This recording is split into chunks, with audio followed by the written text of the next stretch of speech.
તો ખાસ જાણી લેજો દોસ્તો કે નકદ વ્યવહાર ઉપર રિપોર્ટિંગ ફરજિયાત। તો ખાસ માહિતી આવી ગઈ છે તમારા માટે દોસ્તો કે જો વેચાણ દસ્તાવેજમાં 2 લાખથી વધુ કેશ રકમ દર્શાવાઈ હોય તો તેની માહિતી સીધી આઈટી વિભાગને મોકલવામાં આવશે।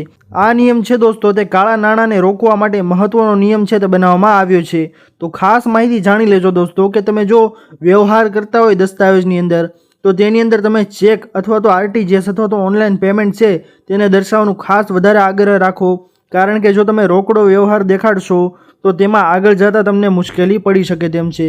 તેથી ખાસ કરીને આ માહિતી છે દોસ્તો તે તમે ધ્યાન રાખી લેજો કે તમે દસ્તાવેજ કરાવો તો તેની અંદર 2 લાખથી વધુ કેશની રકમ દર્શાવાઈ હોય તો આગળ જતાં તમને તે મુશ્કેલી પડી શકે છે।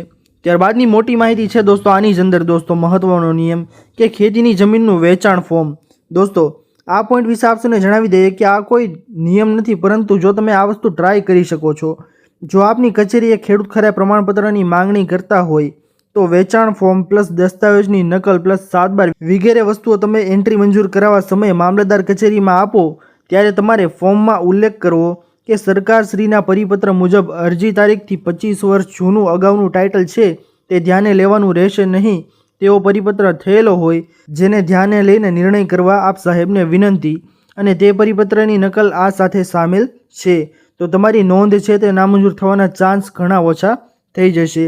અને આ ફક્ત વેચાણમાં જ નહીં પરંતુ બીજી બાબતોમાં પણ તમે લખી શકો છો, જેમાં કચેરીથી ટાઇટલ ચકાસવામાં આવે છે તેમાં ટ્રાય જરૂરથી કરજો અને કામ થઈ જાય તો એકવાર કમેન્ટ જરૂરથી કરજો દોસ્તો। આ વેચાણ ફોર્મની અંદર તમે ટ્રાય કરી શકો છો। આગળ આપને જણાવીએ દોસ્તો તો ખુલ્લી જમીન પ્લસ ખેતીની જમીનના દસ્તાવેજ। હવે આ પોઈન્ટ છે દોસ્તો તે તમારા માટે ખૂબ કામનો છે કે જો તમે દસ્તાવેજ ખુલ્લી જમીન પ્લસ ખેતીની જમીનનો કરાવો છો અને સ્થળ ઉપર બાંધકામ હશે તો તમારે તે બાંધકામની સ્ટેમ્પ ડ્યુટી છે તે ભરપાઈ કરવાની રહેશે, ખાસ જાણી લેજો। તેમજ ખુલ્લી જમીનના કિસ્સામાં તમારે દસ્તાવેજ નોંધણી ન થવાના ચાન્સ રહેશે અને હાલ અક્ષાંશ રેખાંશવાળા ફોટોગ્રાફ હોવાથી સબ રજિસ્ટ્રાર સાહેબને ખબર પડી જશે કે તમે શેનો દસ્તાવેજ કરાવી રહ્યા છો, તેથી ખોટું કરશો તો આમાં પકડાઈ જવાના પૂરેપૂરા ચાન્સીસ છે તમારે, કારણ કે દોસ્તો હવે લોંગ લેટિટ્યૂડવાળા છે તેવા ફોટોગ્રાફ હવે દસ્તાવેજની અંદર ઉમેરવાના હોય છે, તેથી તમારે ખોટું કરવું નહીં।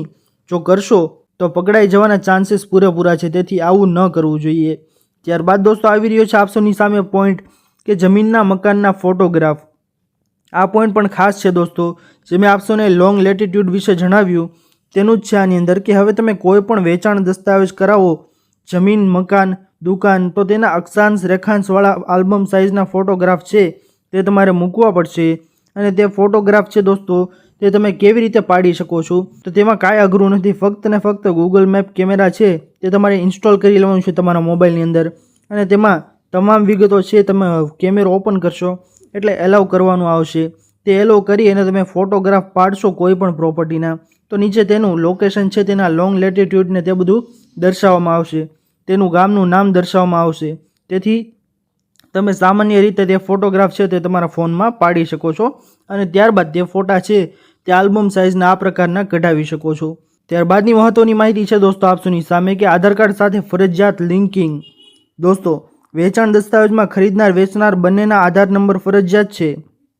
ઓનલાઈન રજિસ્ટ્રેશન માટે ઓટીપી વેરિફિકેશન અને આધાર કાર્ડ આધારિત ડિજિટલ સહીની જરૂર રહેશે। તેથી દોસ્તો હવે કોઈ પણ વ્યક્તિ છે જેમના આધાર કાર્ડની ઓથેન્ટિકેશન છે તે થઈ રહી નથી તો હવે તે દસ્તાવેજ છે તે નોંધણી ન થવાના ચાન્સીસ વધી જશે, પરંતુ જે ગઈઢા વ્યક્તિઓ છે જેમના ફિંગરપ્રિન્ટ નથી આવતા, ઘણી બધી વાર એવી બાબતો બનતી હોય છે, તેની માટે અમુક છૂટછાટો છે તે આપવામાં આવી છે। તેથી દોસ્તો તમારે દસ્તાવેજ કરાવો ત્યારે ખાસ બાબત ધ્યાને રાખવાની કે આધાર કાર્ડ તમારું લિંકિંગ થશે તો અને તો જ તમારો દસ્તાવેજ છે તે નોંધણી થવાની પ્રક્રિયા રહેશે। ખાસ માહિતી છે દોસ્તો આ 5 મહત્વના નિયમ છે 2025માં તમારે વેચાણ દસ્તાવેજ કરાવવા માટેના। દોસ્તો આ નિયમો આપસોને કેવા લાગ્યા? જો વિડીયો પસંદ આવ્યો હોય આપસોને તો વિડીયોને લાઇક કરવાનું ભૂલતા નહીં। ચેનલ પર નવા આવ્યા હો તો અમારી ચેનલ ખેડૂત ઓનલાઈન પોઈન્ટને સબસ્ક્રાઈબ કરી અને બાજુમાં આપેલા બેલ આઇકનને પણ પ્રેસ કરી દેજો, જેના લીધે આવી જ મહત્વની માહિતી આપસોને આ ચેનલના માધ્યમથી મળતી રહે। તો દોસ્તો મળીએ હવે પછીના વિડીયોમાં, ત્યાર સુધી જય હિન્દ અને વંદે માતરમ।